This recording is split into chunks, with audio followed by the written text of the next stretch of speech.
Hurricane Irma, Jose, and Kutia updates. Ladies and gentlemen, Rex Bear Elite Project, how the heck are you? We're looking at earthnullschool.net. This kind of looks a little bit like Orion's belt, doesn't it? It's the way that they're placed. Somebody brought that up earlier. I thought that was interesting. Now, right here, if you see that Irma's actually gone down to a Category 4, so she's cooled off a little bit. And the charts here, the wind speeds, this is 64 knots, which is about 73 miles an hour, 73 and a half approximately. I think it was 73.645 or something like that, miles an hour. This chart shows the possibilities of what locations in Florida will experience winds of 64 knots an hour. Or 64 knots, which is about 70, like I said, about 73 miles an hour. It doesn't look good, but it doesn't look extremely bad yet. Let's hope that it cools off. Let's hope that all of this mass consciousness and divine providence and Mother Nature decides to cool off and not just completely devastate Florida and Georgia and Alabama and Tennessee, because that's the direction it's going. 64 knots is no joke. Now, this right here, tropical storm force wind speed probabilities, nhc.noaa.gov, and the previous site we were on is rammb.cira.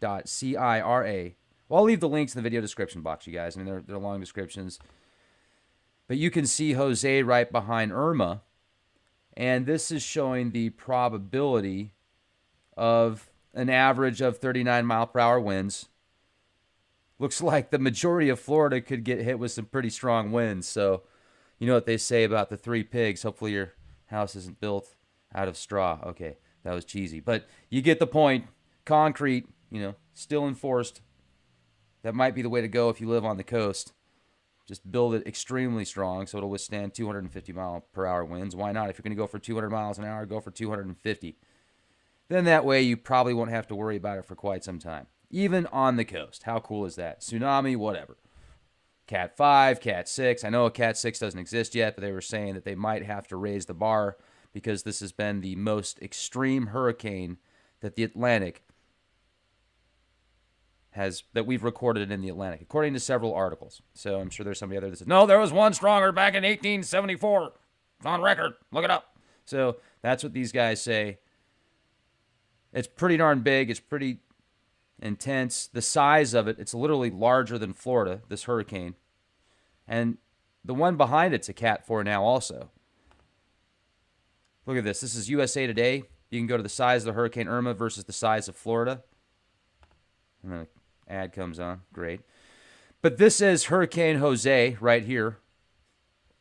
And it looks like this guy is going to stay out in the Atlantic. I looked at all the forecasts here. There's over 30 of them that you can see.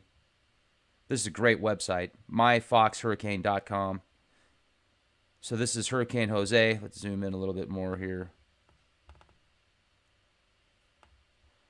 The only one you see that continues to go into the Gulf of Mexico is the XTRP, and that isn't a computer model that's looked at as having validity of that's where the path is going to be. That's just based on current trajectory and speed and strength. So most likely this one's going to go back into the Atlantic or stay out here. And then you can look at if you want to know the actual model listings and what the terms mean, like, ECM, WF, etc., European Center for Medium Range Weather Forecasts, there's dozens of them. So you can look this up at hurricanecity.com. And once again, this is just the Orion's belt. That's kind of interesting because if you flip this around and then we're to compare it to the trifecta, I need to get the exact dimensions of space between all of these hurricanes, between these three, and then compare that to Orion's belt with astronomical units or something like that. I wonder if you could do that and if it would even come close to being like as above, so below. Because there were several people that left that comment on the YouTube channel. And let's see, let's go back and look at some more charts here. So that's 64 knots, wind speed probabilities, 9/8/17. Let's look at the, what else? I mean, if you look at some of the lesser speeds, like 34 knots, 50 knots, which still 50 knots, that's 57 miles an hour. And this is the possibility, and showing you exactly how much of Florida could be hammered with some pretty intense winds. Now, that doesn't mean the Earth's going to end and the pole's going to shift and the nuclear reactors are going to blow up. Although, definitely keep your eyes open and ears peeled for the Turkey Point nuclear reactor out there. Let's look at that. Hey, get a trip to Scottsdale. So USA Today, you can see the size of this hurricane over the state. Well, just look at it. Just look at it. Okay, so let's see.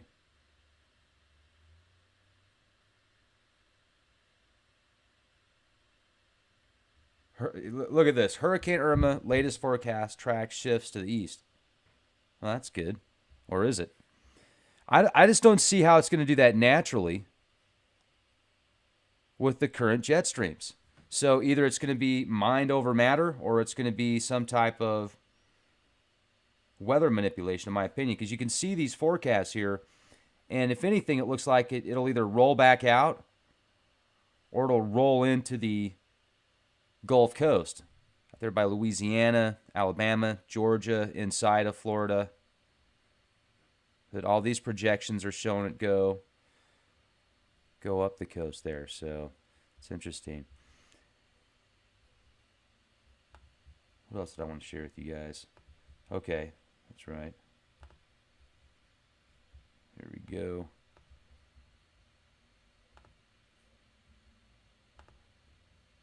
So let's look at, this will give it in better perspective, I feel. For those that have never been to Florida or don't live in Florida, you can see this is the Turkey Point nuclear generating station right down here. And then if we come over here and look at the wind speeds,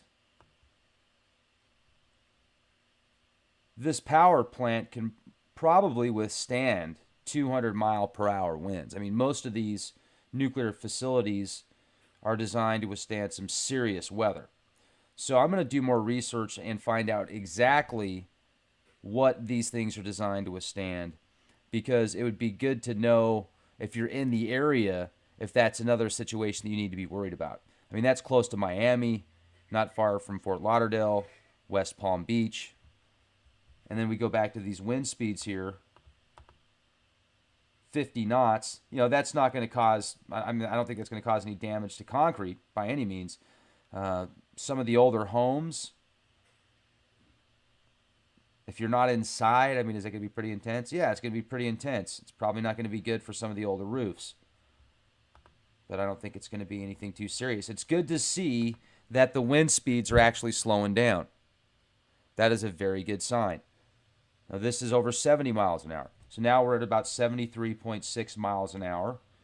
And if you look at the path, if it goes on the inside to the west into the coast here, who knows what it could do.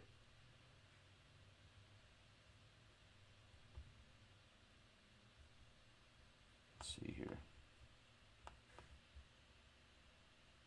So let's look at some of the cities down here. Fort Lauderdale, Miami, Fort Myers, Naples. And I wonder how Key West is doing. I wonder how they're going to handle the storm. I mean, look at this road. It's like basically built on water.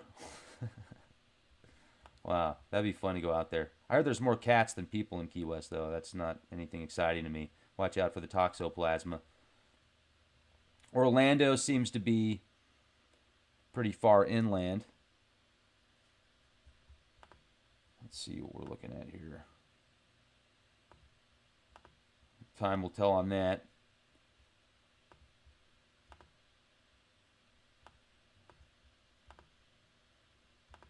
Okay, let's go back here. Now let's look at some of the... Let's go back to Hurricane Irma and look at the models that Irma has. See, it's slowed down to 135 knots. It's not like it's slow, but that's good to see that it's going down there. And then you can go to, once again, go to Models, My Fox Hurricane. And then you can click individually and look at each model. I want to look at all of them. So I'm just going to hit Add All Models, early and late. Let's zoom in here and see what we've got. Move this out of the way.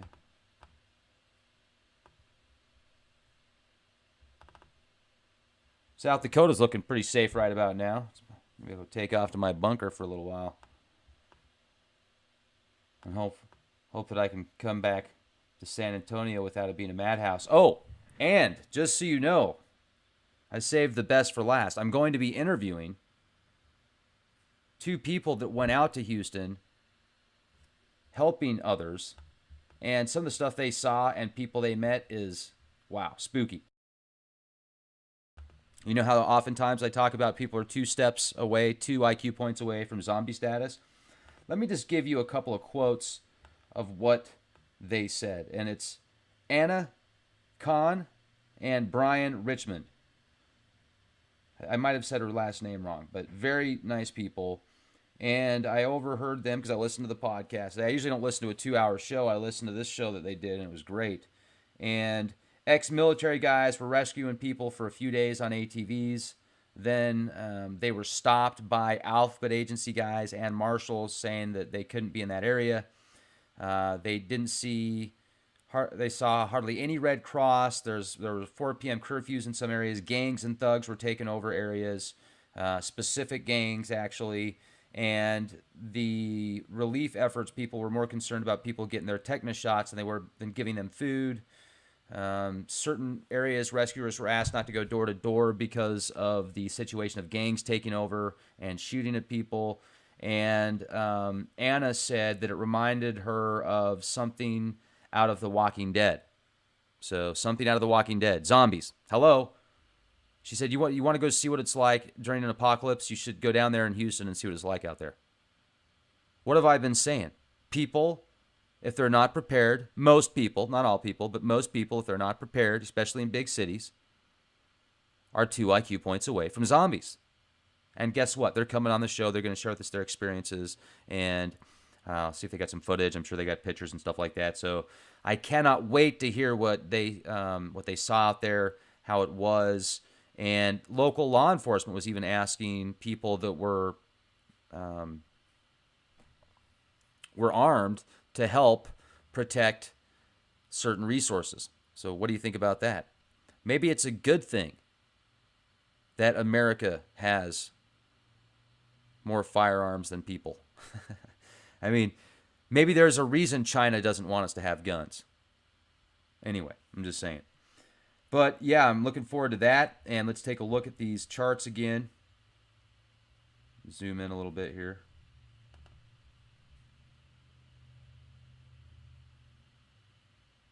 So Alabama could be in the path. Florida's definitely in the path. Keep the energy strong, guys. South Carolina. It doesn't seem to be going up into New York, though. At least according to all these charts and models. What's your take? What are you doing to prepare? Are you in Florida? Are you in South Carolina? Are you on the path? Are you somewhere in Georgia? Are you in the Caribbean, on the Keys? Do you live in a boat? Do you live in a motorhome? Seriously, I'd love to hear your stories. And were you a part of the cleanup? Were you a part of the rescue efforts? They're still cleaning up. I mean, have you been a part of anything in Houston connected to certain organizations like FEMA? Or give us some good news. Give us some good news. So can't wait to hear what you have to say. Be excellent to each other. Subscribe. If you haven't hit the subscribe button already, make sure to do so. Leak Project. Also, if you go to leakproject.com, you'll get access to exclusive content. Be the change you want to see.